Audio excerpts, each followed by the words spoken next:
Hi, I'm Paul Lyndon Birtwell, and this is Reasonable Faith, Compelling Reason. Today I am super excited to have with us Professor Dr. Joshua Swamidass. Good afternoon, Joshua. Yeah, thanks for having me. It's great to be here. Brilliant. Well, for our UK viewers, please could you kind of introduce yourself and explain how you came to a saving faith in the Lord Jesus Christ? Yeah, my name's Josh Swamidass. I'm a professor here at Washington University in St. Louis. It's the leading science institution. I do scientific work. I'm a scientist. But I've also kind of got caught up into the dialogue about how the Christian faith interacts with science, spending a lot of time actually talking to Bill Craig and also writing this book, The Genealogical Adam and Eve, which we wanted to talk about today. Yeah. And yeah, I was raised in a Christian family. They were young Earth creationists. I came to really think that they were wrong about creation, but they were right about Jesus. And I encountered the reality who Jesus was through the evidence of the resurrection. He really did die and rise again, bodily rose from the dead. And even though there's a lot of stuff that didn't make sense about my Christian upbringing and even about the church today, that's the one thing that didn't look man-made and made sense, that Jesus really did rise from the dead. That's how I know that God exists. He's good and wants to be known. What age did you come to that realization? I think it's one of those things that you keep on coming back to. So Yeah. my mom first told me when I was 2 years old, and I believe because she told me. But that's not enough for everyone. It wasn't enough for me.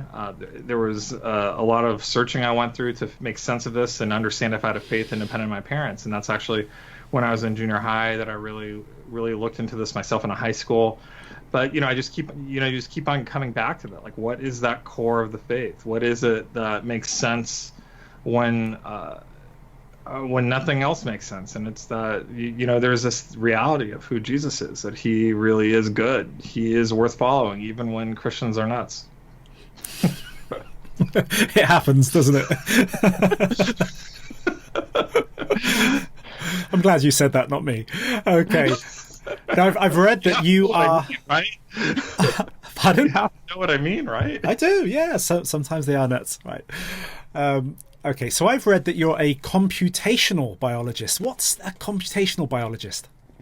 Well, it's a rising area of biology that was really new when I started graduate school about 20 years ago. But it turns out that we're getting more and more information in biology, and it's very hard to sort through it all. And we need to have new computational approaches to make sense of it. New computer programs being written, and I went to medical school. I have a medical doctorate, but I also got my PhD in computer science, applying new algorithms, developing newer algorithms to solve problems and answer questions in biology. That's what computational biologists do.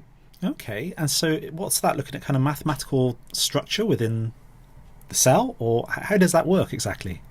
Well, there's a whole range of stuff. What I've really been successful at is taking a type of artificial intelligence called machine learning, or more specifically deep learning, which used to be arcane. Like, most people would have never heard about that. But now I say deep learning, and you even have a sense of what I mean by that right now, right? That's how much things have changed really over the last few years. But when I started, that was a very arcane detail that most people didn't know about. But I got really well known for using deep learning to answer scientific questions and to understand things. So you come with a question that data can answer, but the data is too complex.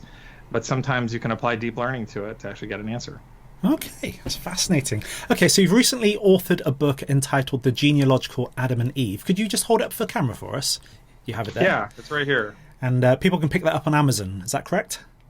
Yeah, and for those that, this is reasonable faith, right? So it's worth pointing out it was endorsed by a large number of people, but including Bill Craig.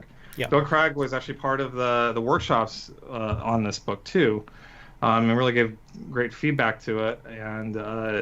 And I think he'd say that he doesn't agree with everything, but he actually made use of quite a bit of it in the book he has coming out, and thinks that it's a really important addition to the conversation.